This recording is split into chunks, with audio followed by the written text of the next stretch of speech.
Hello and welcome to video number 4 in our series on the Milwaukee case of the secret. Today I will be presenting a streamlined version of the St. Stephen solution that I presented in video 1 and 2, but without all of the extra fluff and indirectly related commentary.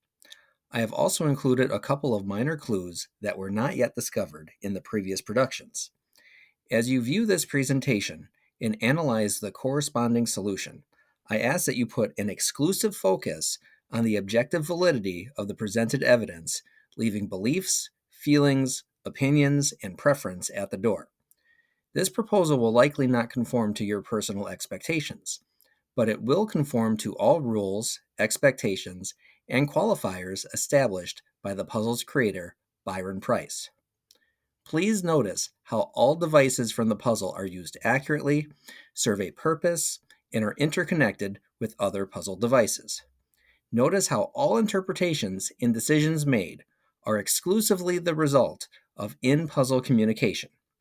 Many people assert that a trained communicator cannot convincingly distinguish the answer to his own puzzle from a coincidence, which then limits our search to guesses based on commonly found things only verifiable with a casque in hand, while in reality, a true solution is distinguished and knowable.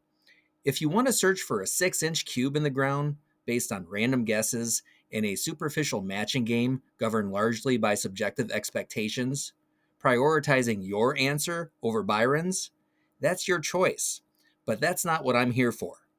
Personally, I am only interested in Byron's truth and an answer that acts like one. Now, without further ado, on with the show. We are using the traditional combination of image 10 and verse 8. Let's start with the painting and the image of the large L in the woman's cloak. When turned sideways, the L looks like 4 trees, making these two images perpendicular to one another, like the intersection of 2 streets. This represents the intersection of 4th and Lincoln, where trees similar to those in image 10 are also present. After taking a few steps to the west onto the Lincoln Avenue overpass, we can view 3 stories of the Kunzelman-Esser Furniture Building on historic Mitchell Street. Pay close attention to the nuances in language. We are not told we are at a building, but rather that we are viewing it. We are also told to view 3 stories of Mitchell as we walk the beating of the world. Because our view is obstructed at the 4th and Lincoln intersection, we cannot view our subject until we start walking across the Lincoln Avenue overpass, consistent with the very specific language from the verse. However, this would mean that a highway or highway overpass is the beating of the world. So how is that possible? It's the same reason why a bubble in image 11 is confirmed to represent an orchestra, why a city street can know who R is in the case of verse 12, or why we don't expect to find anyone at the base of City Hall juggling keys and walking sticks. This interpretation is meant to be more figurative. Contemplating the verse's description and potential comparison to a highway, we can draw parallels between a highway system and the human circulatory system. Just as arteries supply oxygenated blood to various organs of the body, which serve a variety of functions, collectively facilitating the operation of an autonomous being, the highway is serving a similar purpose, allowing for the transport of vital resources to various businesses and institutions within our world, facilitating the collective functioning of a community. In this regard, the highway has a pulse, or it beats, as also reinforced by the actual sound generated on site. This comparison, however, is not a subjective one-off, but rather serves as a common illustration found in biology textbooks. It is quite logical considering that both a highway system and a circulatory system are systems of transportation. While some attempt to dispute this interpretation on the basis of rejecting creativity and symbolism in a subjectively devised puzzle, instead insisting on more literal interpretations, this clue fills all verse requirements, is supported by strong interpretations before and after, and is later verified by other interconnected in-puzzle devices.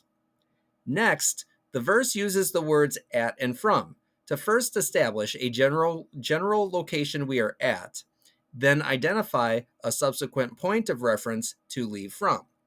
While still on the bridge, we are at a distance from 3 four-face clocks. the Allen Bradley Clock Tower, St. Stanislaus, and St. Joseph's. These three sets of clock faces serve as three examples of Polish culture in Milwaukee, which is a major immigrant group who lived here and was concentrated on this particular side of town. So if we're supposed to use the clock faces to leave from this location, we can follow them with our eyes from right to left, which would lead us west down Lincoln Avenue to St. Joseph's. Our direction of travel is logical because our puzzle interpretations had us walking west onto the overpass from 4th and Lincoln. However, our direction of travel is further confirmed by the number 5 in the crook of the woman's elbow corresponding to 5th Street, found traveling west. We have a second set of the words at and from, so we can apply the same formula as before. If we are at a distance in space, this means we are at a location that represents a distance between 2 points in space. Traveling in the general direction of St. Joseph's on Lincoln Avenue, we arrive at Kosciuszko Park, named after Polish general and American war hero General Kosciuszko. His statue calls him the hero of both hemispheres, connecting geographically distant countries through the reverence of one extraordinary individual, which means this park represents a distance between 2 points in space as a result of its namesake. This means that according to our pre-established formula, the woman referred to in the verse should correspond to a specific point of reference within the park. What is interesting is that there is also a woman depicted within image 10, which would lead us to theorize that both women might share the same identity. If we can first identify the woman in the painting, this could theoretically lead us to the correct landmark. Like many images in the paintings, the woman's true identity is concealed by a superficial disguise. This woman is actually General Kosciuszko. While this might initially sound like a stretch, let me explain why this is valid. If we compare points of interest in image 10 to our map, we are treated to accurate geographic mirroring. While image 10 shows the woman standing at the base of City Hall, at the 7 o'clock position, looking at the jewel to her right, Kosciuszko Park is found south of City Hall, at the 7 o'clock position, with the casque location to the east, perfectly mirroring image 10. Next, comparing this painting of Kosciuszko to the woman, we see a variety of general similarities, including facial structure, posture, and even background colors. More importantly, compare these extremely specific details between both images to know for certain the identity of the woman. These two sets of clues are strong indicators that the woman in image 10 is a representation of Kosciuszko himself and Kosciuszko Park.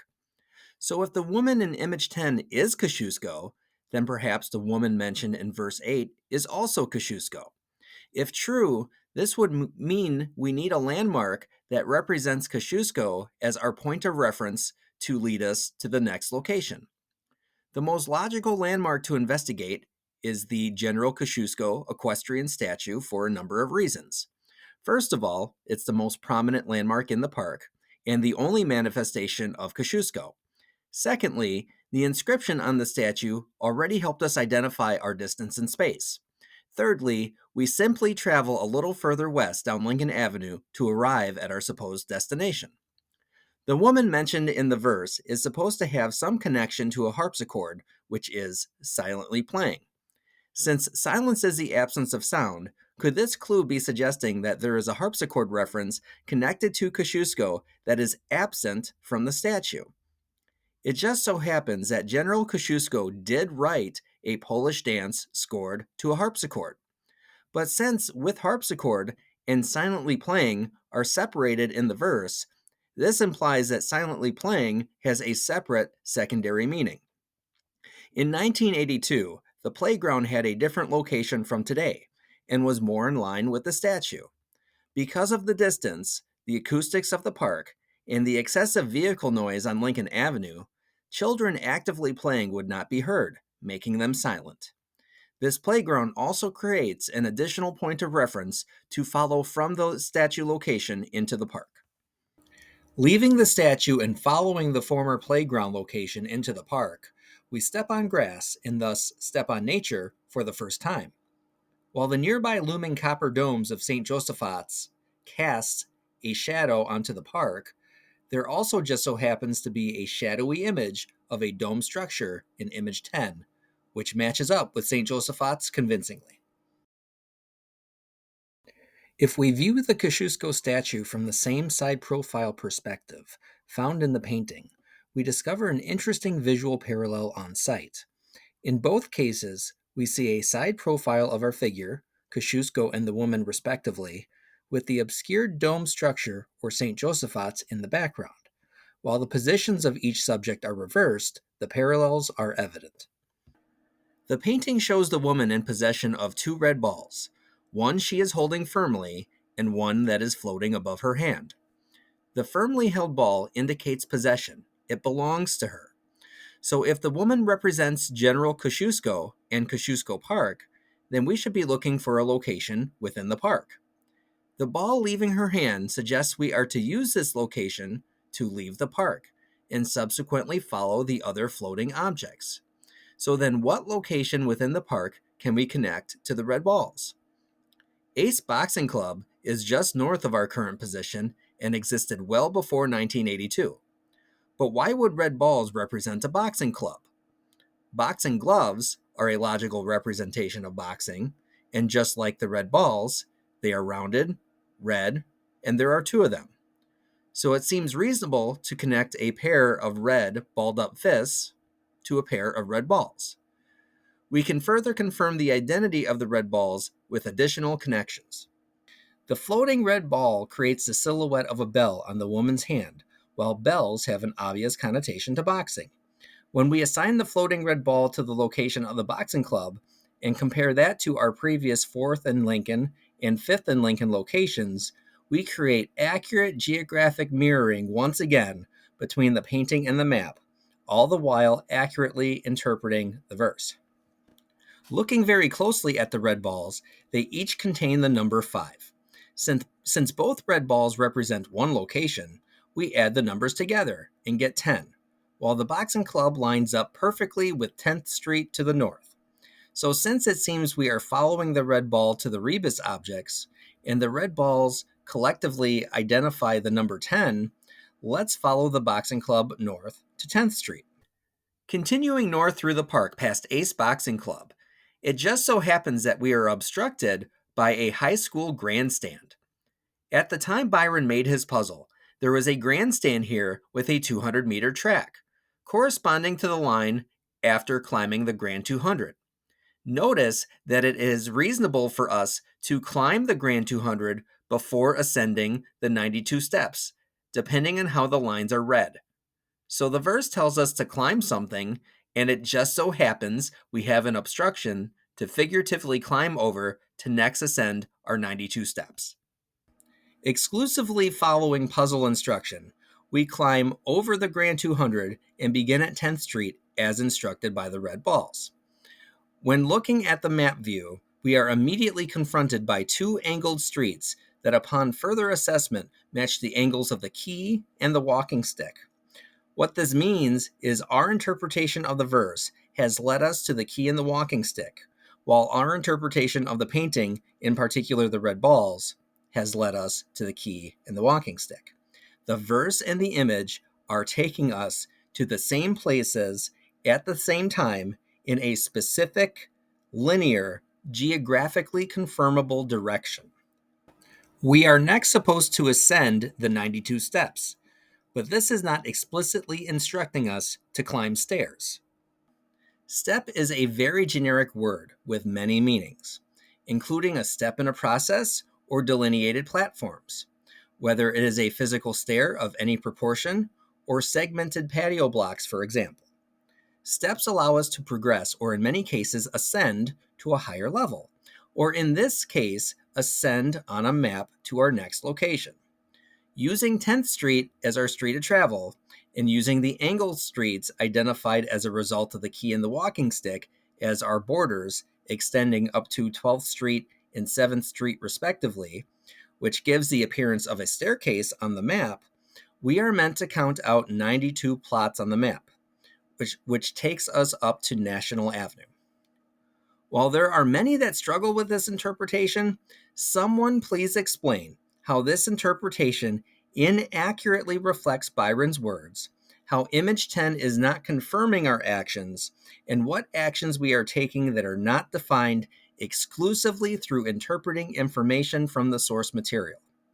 While this 92-step interpretation has the potential for being messy, we are given an additional clue to verify our course of action. A compass represents north, south, east, and west, while leading you places you want to go, while this small interchange in the highway represents north, south, east, and west, and leads us to the end of our 92 steps, as National Avenue is just past the compass.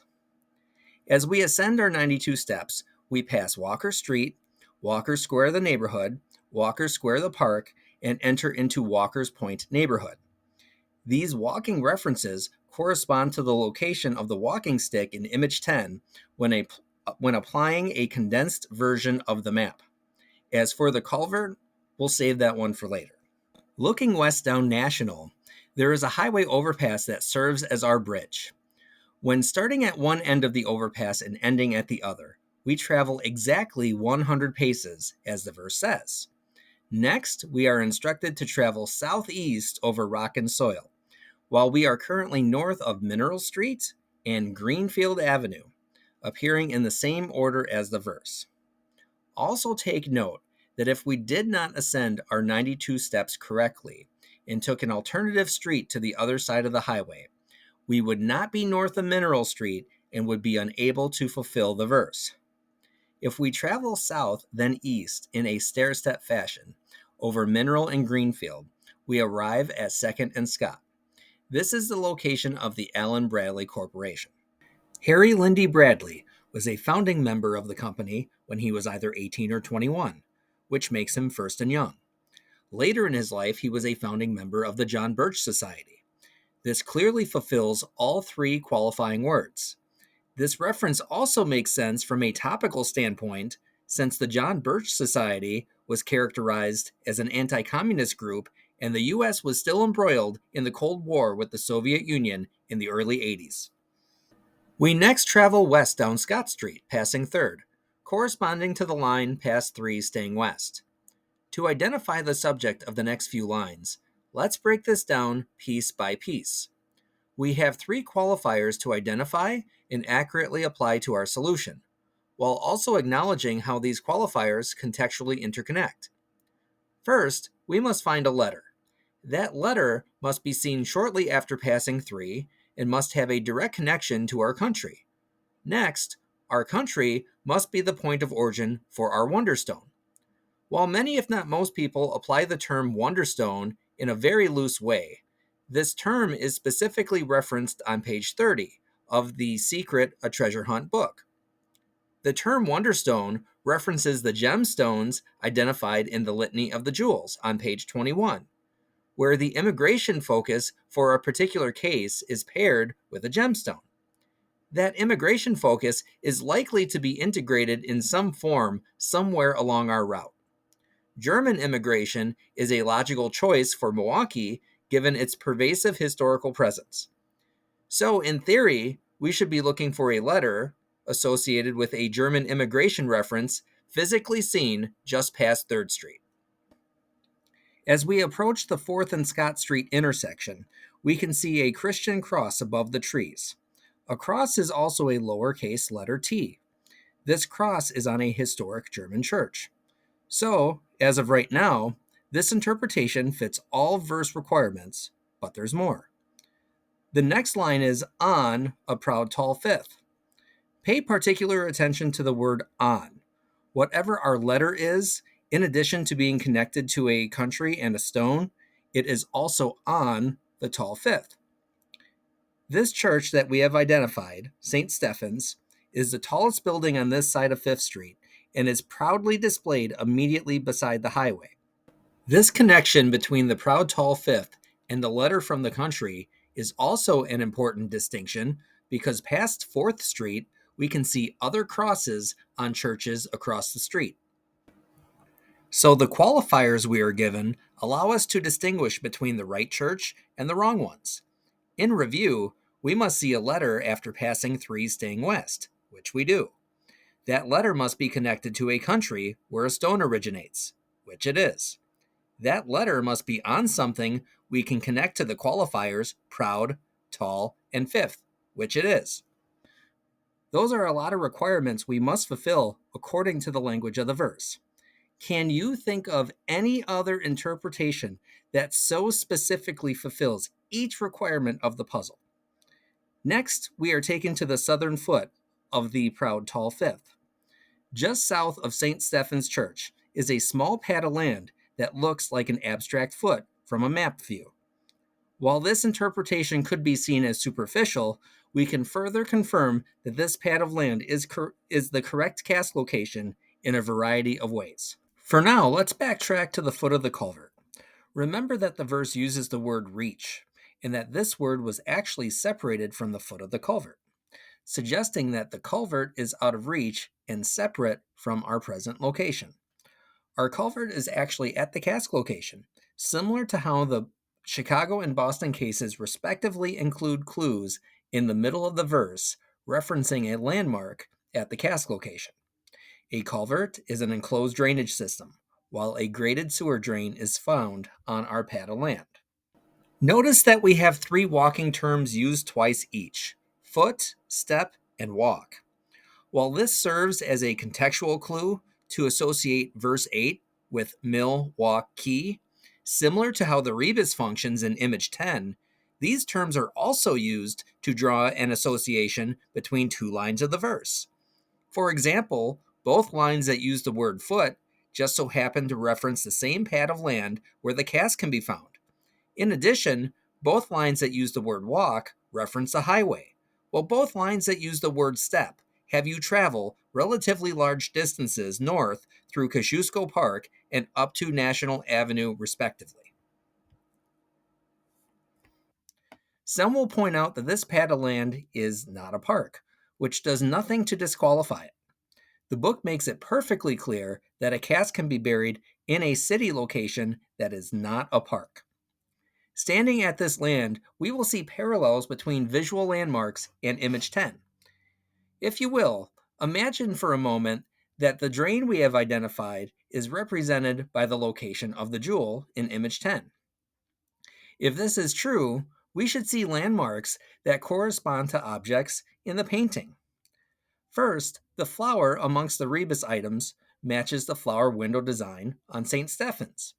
If the flower in image 10 actually represents the proud tall fifth, we should expect to find some additional verification, and we do. Following from left to right, the same way we followed the objects to the casque location, the flower is the 5th object, has 5 petals, and has a blurry 5 beneath it. The millstone matches the location of the south-facing clock face of the Allen Bradley clock tower, although reversed, and looks like a clock face with its features removed. The top of the millstone has a straight edge, and the clock face has straight edges. The middle of the millstone shows a black triangle and a square, while the clock face includes black triangles and squares. As a representation of manufacturing, the millstone perfectly corresponds to the manufacturing history of the Walker's Point neighborhood, where our casque location is found, as well as the Allen Bradley Company, now Rockwell, that produces automation technology. Before moving on, I want to explain one potential discrepancy. When comparing the locations of the jewel, flower, and millstone from image 10 to their corresponding landmarks on the map, the Allen Bradley clock tower is found at a disproportionate distance compared to the millstone. So why might this be? There are a few reasonable explanations. First of all, this set of clues is intended to be observed on site versus on a map to help us confirm our casque location. Because the clock tower is so large, it appears closer in person than it does from a one-dimensional map view. Secondly, as you will see in a few moments, the millstone in image 10 is used for multiple purposes. The millstone works with other objects in the painting to create a path that accurately mirrors our path on the actual map. If the millstone were moved further to the right, this would compromise the accuracy between the painting and the map. So, all things considered, leaving the millstone where it is a reasonable compromise. Also, note that there is currently a building that obstructs our view of the St. Stephen's flower design from the casque location, but this building did not exist in 1982. Let's take a step back and look at the rebus objects and how they are paired together by color. We have two red balls. The key and the walking stick are darker tones, while the millstone and the flower are lighter tones. It just so happens that the objects matching in color in image 10 correspond to landmarks found together in the same location. The red balls are collectively the boxing club. The key and the walking stick are two streets that make up our staircase. And the flower and the millstone represent landmarks found at the casque location. Notice also that the walking stick is pointing at the jewel, and the casque location is in Walker's Point. Now let's look at the all too often ignored juggling symbolism. Objects that are juggled in a circle end at the same point they originally began at. So if the puzzle is employing clues that relate to juggling, we should see some interesting similarities between the beginning and the end of the puzzle. First, the puzzle starts on 4th Street and ends on 4th Street. Looking at the first building described in the verse, which is the Kunzelmann-Esser Furniture Building, in the last building, which is St. Stephen's, you will see many intriguing similarities. Both buildings are described using numbers, 3 and 5, both described in regard to height, 3 stories and tall 5th, and both described with street names, 5th Street and Mitchell Street. Both buildings also have the same color scheme. The giant L with the curved vertical member from image 10 that we used as our starting point also represents our ending point, which perfectly reflects the juggling symbolism. This letter L matches perfectly with the curvature of the highway intersecting with Greenfield Avenue on the map. This landmark is found directly beside our casque location. In other solutions, people have connected the 4 trees in image 10 to the proud tall 5th. There is a small sliver they claim is the 5th tree, and subsequently the proud 5th. When applying this solution, if we locate this sliver, but rotate the image 180 degrees, we see a negative space that looks suspiciously like the primary church steeple on St. Stephen's, even further confirming its identity as the proud tall 5th. Let's next talk about the cultural representation, since I've glossed over that topic thus far. While German is the official immigrant group listed in the book, the Polish culture is included in the puzzle as a secondary unlisted culture. While people will often object to this inclusion, there is nothing from the source material disqualifying this possibility, and there is subsequently a lot of evidence that supports this position. First of all, from a logical standpoint, focusing the puzzle on German immigration would be difficult because tangible manifestations are not concentrated in pockets, but rather spread across the city. Alternatively, Polish inclusion facilitates increased representation because, as evidenced by the solve, Milwaukee has concentrated pockets of Polish culture. Secondly, the gemstone in image 10 appears blue, even though the gem is identified as purple in the book, and no other image contains a purple gem.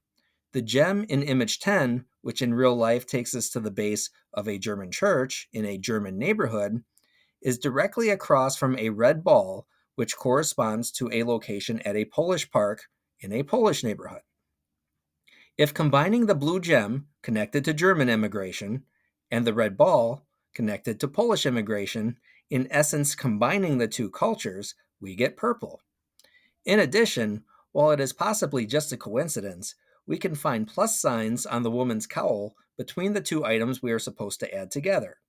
In what is referred to as the Litany of the Jewels in the book, which is a set of clues that reportedly directly reference each casque location, we get the phrase Imperial Star of Germany. Imperial Germany historically included many modern-day countries, such as Poland.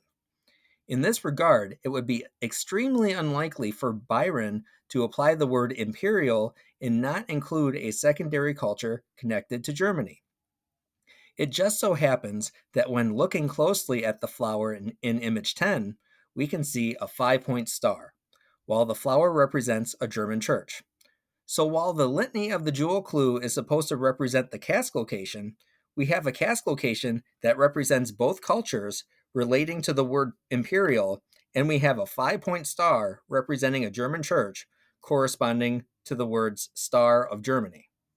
In regard to cultural expression over the course of the solve, Polish and German culture are broken into two halves of the puzzle, separated by the 92 steps. In the first half, we have Mitchell Street, which was known as the Polish downtown. St. Stanislaus and St. Joseph's were both Polish churches. The Allen Bradley Clock Tower is known locally as the Polish Moon.